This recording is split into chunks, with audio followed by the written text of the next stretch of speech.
ഇത് കണ്ടോ, അരിപ്പൊടിയോ അരിയോ ഒന്നുമില്ലാതെ വെറും 20 മിനിറ്റിനുള്ളിൽ നമ്മൾ തയ്യാറാക്കിയെടുത്ത പാലപ്പവും വെള്ളയപ്പവുമാണിത്. എന്നാൽ സാധാരണ അപ്പത്തെ പോലെ തന്നെ നല്ല സോഫ്റ്റും ഒപ്പം വളരെ ടേസ്റ്റിയുമായിട്ടുള്ള ഒന്നാണിത്. അപ്പോൾ ഇത് എന്തോ കൊണ്ടുണ്ടാക്കിയതാണെന്നല്ലേ എല്ലാവരും ചിന്തിക്കുന്നത്? ഇത് നമ്മൾ റവ കൊണ്ടുണ്ടാക്കിയ പാലപ്പവും വെള്ളയപ്പവുമാണ്.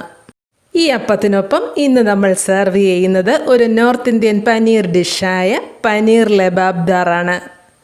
ഇതും കൂടാതെ റവ കൊണ്ട് വളരെ പെട്ടെന്നുണ്ടാക്കാൻ പറ്റിയ മറ്റൊരു ബ്രേക്ക്ഫാസ്റ്റ് റെസിപ്പിയും ഈ വീഡിയോയിൽ ഉൾപ്പെടുത്തിയിട്ടുണ്ട്. അപ്പോൾ ഇവ ഓരോന്നോരോന്നായി എങ്ങനെയാണ് ഉണ്ടാക്കുന്നത് എന്ന് കണ്ടു നോക്കാം. ആദ്യം നമുക്ക് റവ കൊണ്ടുള്ള പാലപ്പവും വെള്ളയപ്പവും ഉണ്ടാക്കുന്നത് എങ്ങനെയാണെന്ന് നോക്കാം. ഇതിനായി നമ്മൾ എടുത്തിരിക്കുന്നത് 1 കപ്പ് റവ, 4 ടേബിൾ സ്പൂൺ തേങ്ങ ചിരണ്ടിയത്. ഈ റവ വറുത്തതോ വറക്കാത്തതോ ഏതായാലും കുഴപ്പമില്ല. കൂടാതെ 3 ടേബിൾ സ്പൂൺ മൈദ, 1 ടീസ്പൂൺ പഞ്ചസാര, ആവശ്യത്തിന് ഉപ്പ്, 1 ടീസ്പൂൺ ഈസ്റ്റ്, 1/4 ടീസ്പൂൺ ജീരകം.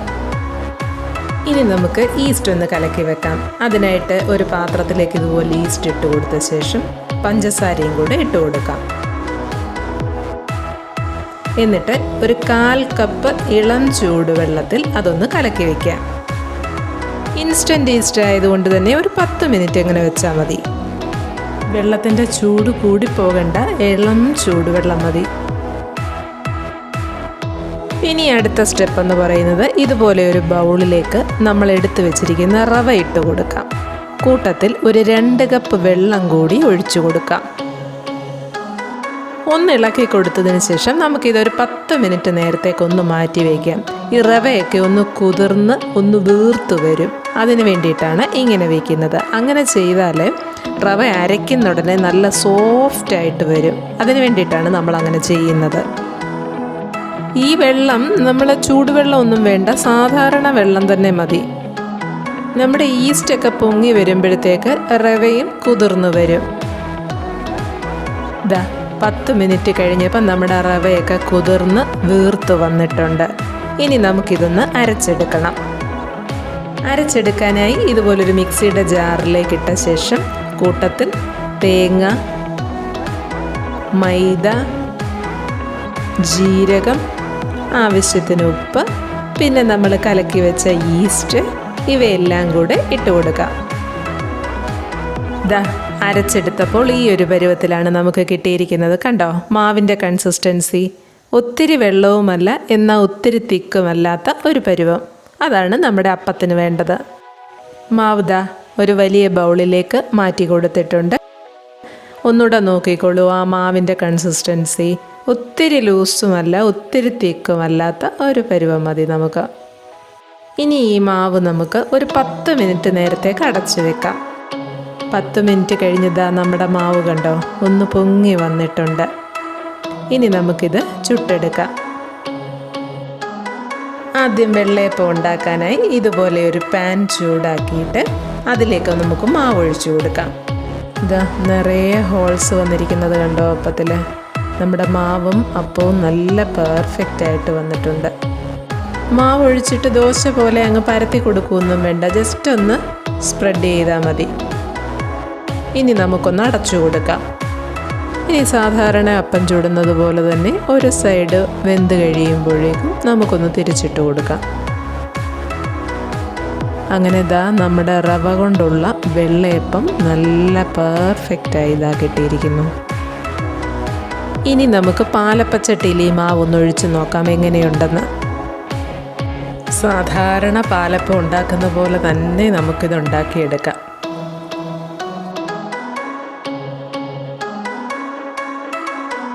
നോക്കൂ, നമ്മുടെ പാലപ്പവും നല്ല പെർഫെക്റ്റായിട്ട് വന്നിട്ടുണ്ട്. മുഴുവൻ മാവും നമ്മൾ പാലപ്പവും വെള്ളയപ്പവുമായി ചുട്ടെടുത്ത് കഴിഞ്ഞിട്ടുണ്ട്. ഇപ്പോൾ വളരെ പെട്ടെന്ന് റവ കൊണ്ടുണ്ടാക്കിയെടുക്കാൻ പറ്റുന്നതാണ് ഈ അപ്പം. അപ്പോൾ എല്ലാവരും ഇത് ട്രൈ ചെയ്ത് നോക്കണം. നമ്മുടെ റവ പാലപ്പത്തിന് കോമ്പിനേഷനായി ഇന്നത്തെ മെനുവിൽ ഉൾപ്പെടുത്തിയിരിക്കുന്നത് പനീർ കൊണ്ടുള്ള വളരെ ടേസ്റ്റി ആയിട്ടുള്ള ഒരു നോർത്ത് ഇന്ത്യൻ ഡിഷായ പനീർ ലബാബ്ദാറാണ്. പനീർ ലബാബ്ദാർ എന്നൊക്കെ കേൾക്കുമ്പോൾ ഇതേതാണ്ട് ബുദ്ധിമുട്ടുള്ള റെസിപ്പിയാണെന്നൊന്നും ആരും വിചാരിക്കേണ്ട. വളരെ പെട്ടെന്ന് നമുക്ക് തയ്യാറാക്കിയെടുക്കാൻ പറ്റുന്ന ഒരു റെസിപ്പിയാണ്. കൂടാതെ വളരെ ടേസ്റ്റിയുമായിട്ടുള്ള ഒരു പനീർ റെസിപ്പിയും കൂടാണ്. അപ്പോൾ നമുക്കിതെങ്ങനെയാണ് ഉണ്ടാക്കുന്നതെന്ന് കണ്ടു നോക്കാം. ഇതിനായി നമ്മൾ എടുത്തിരിക്കുന്നത് 4 സവാള അരിഞ്ഞത്, ഒരു ചെറിയ കഷ്ണം ഇഞ്ചി, 5 വെളുത്തുള്ളി, 3 പച്ചമുളക്,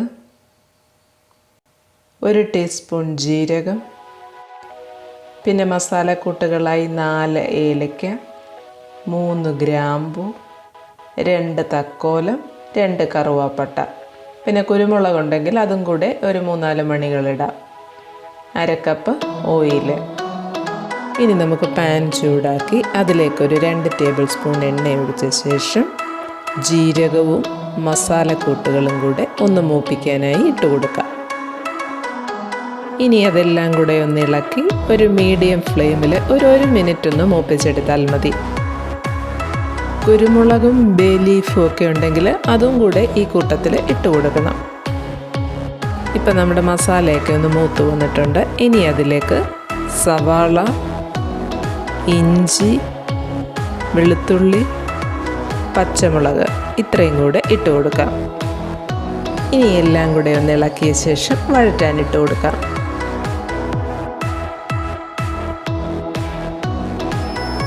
ഇനി നമുക്ക് വേണ്ടത് 1 ടീസ്പൂൺ കാശ്മീരി ചില്ലി പൗഡർ, ആവശ്യത്തിന് ഉപ്പ്, 1 ടീസ്പൂൺ കുരുമുളക് പൊടി, ഇതുപോലെ കുറച്ച് കശുവണ്ടിയും ബദാം പരിപ്പും, 2 തക്കാളി അരിഞ്ഞത്, 200 ഗ്രാം പനീർ.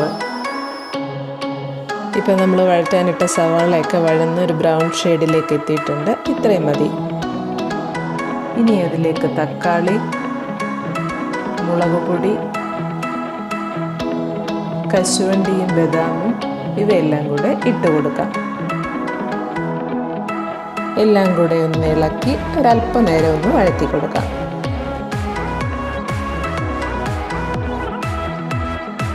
കുറച്ചൊന്ന് വഴന്ന് കഴിയുമ്പോഴേക്കും എടുത്തു വെച്ചിരിക്കുന്ന കുരുമുളക് പൊടിയും ഉപ്പും കൂടി അതിലേക്ക് ചേർത്ത് കൊടുക്കാം. ഇനി ഒരു 2 മിനിറ്റ് എല്ലാം കൂടി നന്നായി ഇളക്കി കൊടുക്കാം. ഈ ഒരു പരുവം മതി. ഇനി ഇതിലേക്ക് ഒരു 3/4 കപ്പ് വെള്ളം കൂടി ചേർത്ത് കൊടുക്കാം.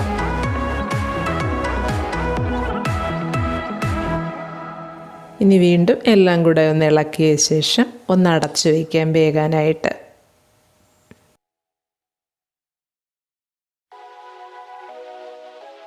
ഇപ്പോൾ ഒരു 10 മിനിറ്റ് കഴിഞ്ഞിട്ടുണ്ട്. ഇതിലെ വെള്ളമൊക്കെ വറ്റി ഏകദേശം വെന്ത് വന്നിട്ടുണ്ട്. ഇനി ഫ്ലെയിം ഓഫ് ചെയ്ത് നമുക്കിത് തണുക്കാനായിട്ട് മാറ്റി വയ്ക്കാം. ഇപ്പോൾ എല്ലാം നന്നായിട്ട് തണുത്ത് വന്നിട്ടുണ്ട്. ഇനി അത് മിക്സിയുടെ ജാറിലേക്കിട്ട് അരച്ചെടുക്കാം. ഇപ്പം നമ്മൾ അരച്ചു എടുത്തിട്ടുണ്ട്. ഈ ഒരു തരത്തിൽ നല്ല ഫൈൻ പേസ്റ്റായിട്ട് വേണം അരച്ചെടുക്കാൻ. ഇപ്പം നമ്മൾ വീണ്ടും പാൻ വെച്ച് അതിലേക്ക് 1 ടേബിൾ സ്പൂൺ ബട്ടറും കൂടി ഇട്ട് കൊടുത്തിട്ടുണ്ട്. ഇനി ഇതിലേക്ക് നമ്മൾ അരച്ചു വെച്ച ആ പേസ്റ്റും കൂടി ഇട്ട് കൊടുക്കാം. ഒരു 2 മിനിറ്റ് ഈ ബട്ടറും ഈ അരപ്പും കൂടെ ഒന്ന് മിക്സ് ആക്കിയതിന് ശേഷം ഒന്ന് അടച്ചു വയ്ക്കാം.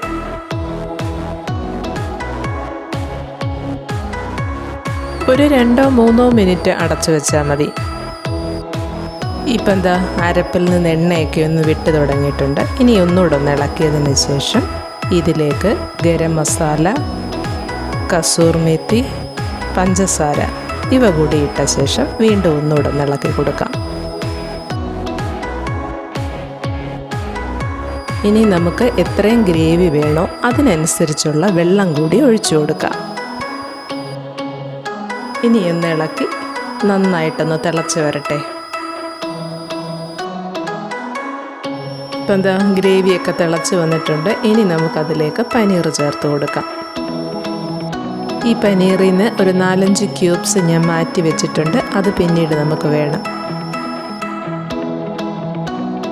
പനീർ ആ ഗ്രേവിയിൽ കിടന്ന് നന്നായിട്ടൊന്ന് തിളച്ച് ആ മസാലയൊക്കെ ഒന്ന് പിടിച്ച് കഴിയുമ്പോഴേക്കും നമുക്ക് ഫ്രഷ് ക്രീമും കൂടെ ചേർത്ത് കൊടുക്കാം.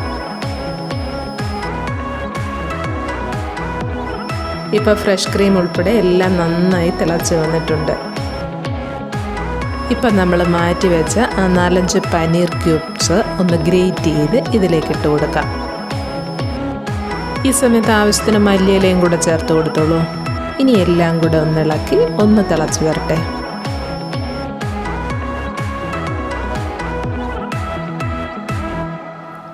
ഈ സമയത്ത് നമ്മുടെ കറിക്ക് ഉപ്പ് കുറവുണ്ടോ എന്ന് നോക്കിയിട്ട് വേണമെന്നുണ്ടെങ്കിൽ ചേർത്തും കൂടെ കൊടുക്കണം.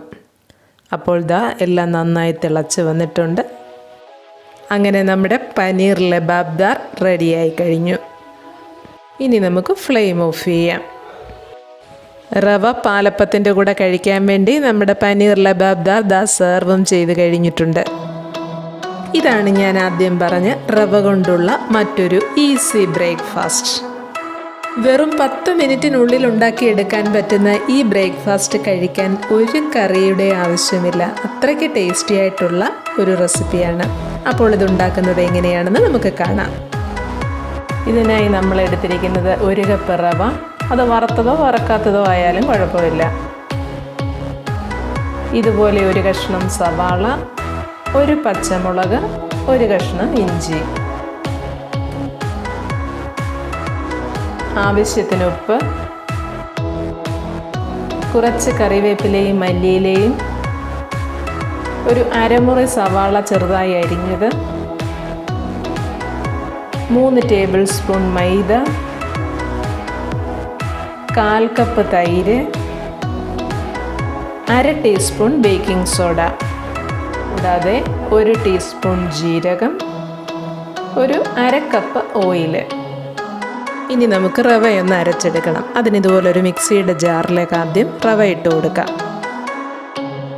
ഇനി അതിലേക്ക് മൈദ, പച്ചമുളക്, ഇഞ്ചി, സവോള, തൈര്, ആവശ്യത്തിന് ഉപ്പ് ഇത്രയും ഇട്ട് കൊടുക്കണം. ഇനി ഇവയെല്ലാം അരച്ചെടുക്കാൻ ആവശ്യമായ വെള്ളം ആദ്യം നമുക്കൊരു 1/2 കപ്പ് വെള്ളം ഒഴിക്കാം. അതിനുശേഷം വേണമെന്നുണ്ടെങ്കിൽ കുറച്ചും കൂടെ ഒഴിച്ചു കൊടുക്കാം. ദാ ഇതുപോലെ അരച്ചെടുക്കണം. ഈ ഒരു പരുവം മതി. ഇനി അതൊരു വലിയ ബൗളിലേക്ക് നമുക്ക് മാറ്റി കൊടുക്കാം. റവ അരച്ചെടുക്കുമ്പോൾ ഒരു ഫൈൻ പേസ്റ്റായിട്ട് മാറണമെന്നൊന്നുമില്ല. ഒരുവിധം നന്നായിട്ടൊന്ന് അരഞ്ഞു വന്നാൽ മതി. അതുപോലെ മാവിൻ്റെ കൺസിസ്റ്റൻസി ഒത്തിരി ലൂസുമല്ല ഒത്തിരി തിക്കുമല്ലാത്ത ഒരു ദോശ ബാറ്റർ പോലെ നമുക്കെടുക്കണം. ഇനി ഈ പേസ്റ്റിലേക്ക് ജീരകം, നമ്മൾ അരിഞ്ഞു വെച്ചിരുന്ന സവാള, മല്ലിയിലയും കറിവേപ്പിലയും, ബേക്കിംഗ് സോഡ ഇത്രയും കൂടെ ചേർത്ത് കൊടുക്കണം. ഇനി എന്നിട്ട് ഇതെല്ലാം കൂടെ ഒന്ന് നന്നായിട്ട് ഇളക്കി മിക്സാക്കണം.